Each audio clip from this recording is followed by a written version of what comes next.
Jen Easterly will head the Cybersecurity and Infrastructure Security Agency after the Senate confirmed her unanimously this week. Easterly will be the second ever official leader for CISA. Chris Cummiskey, CEO of Cummiskey Strategic Solutions. He's former acting undersecretary at the Department of Homeland Security. Chris, welcome. It's great to see you again. This is just another piece in this mosaic of cyber leadership across government, isn't it? Chris Inglis as the National Cyber Director and now a permanent CISA Director for the first time in a number of months.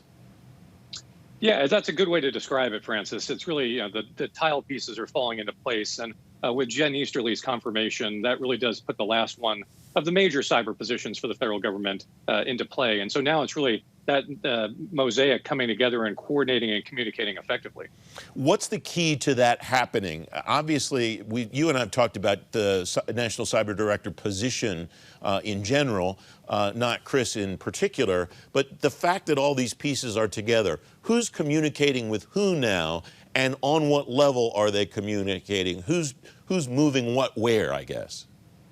Yeah, so now that the major players are on the landscape, it's really the National Security Agency and U.S. Cyber Command doing the foreign piece of this, the FBI with the investigative aspects, the new DHS Cyber Agency that's only been around for about 3 years that Jen Easterly will be running, and the White House Office of the National Cyber Coordinator, OMB, the National Security Council deputy director position that was created in the new administration. So these are the folks that are going to be really in the core of any response. I think what is most striking to me, Chris, about all of this assembling, all of this coming together, a lot of this structure was laid out in the Cyber Solarium Commission a couple of years ago.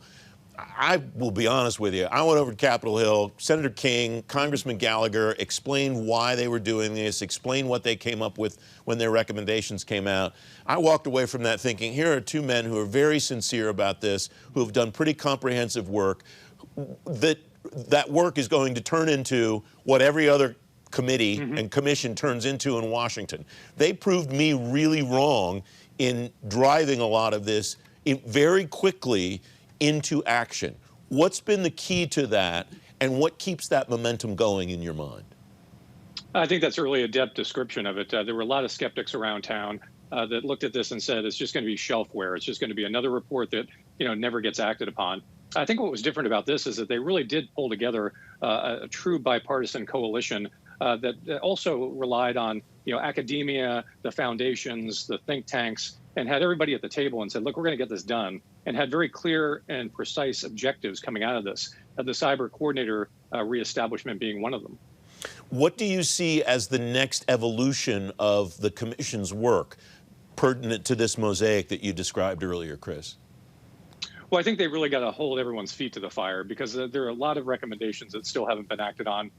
There's some good recommendations in there, as you indicated in your headlines at the top, around zero trust architecture, around software bills of material. There's a lot of recommendations that have found their way into the president's executive order on cyber, and also pieces of legislation that are moving. So I think really having them as a driving force behind this and holding people accountable is going to be their most important role going forward. Is it possible that we would see in the coming years some type of consolidation as an evolution of this? Because it is a mosaic, but there are a lot of tiles in that mosaic. There are pieces, as you've described them just in this conversation, all over the executive branch, both in the civilian side and on the defense and national security side.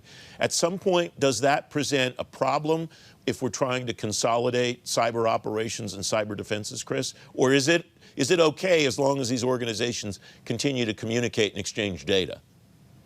No, I think that's a really good question. It's highlighted by the IG. The DoD came out this week with recommendations surrounding the MOU, the relationship between DoD, National Security Agency, U.S. Cyber Command, and DHS, and that the coordination and the milestones and the objectives going forward need to be much tighter. So I think that's indicative of this notion that there's going to have to be some additional concentration of resources to make sure that this puzzle really fits together when the adversaries attack.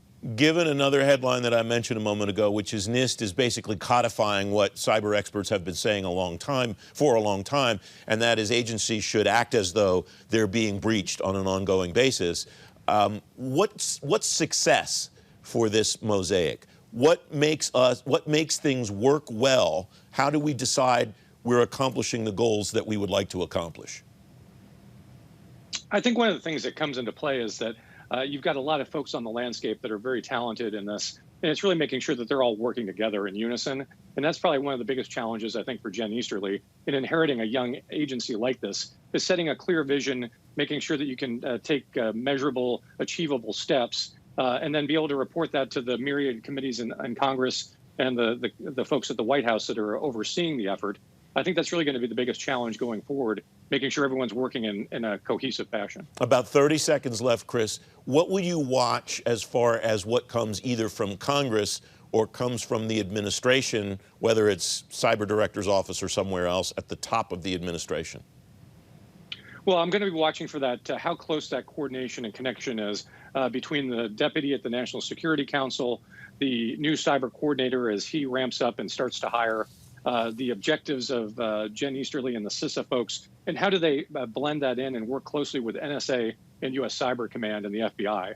Making all those work in concert when you've got an adversary that's as advanced and agile as we have now is really going to be a key to success. Chris, thanks very much for joining me. It's great to have you back. Thank you.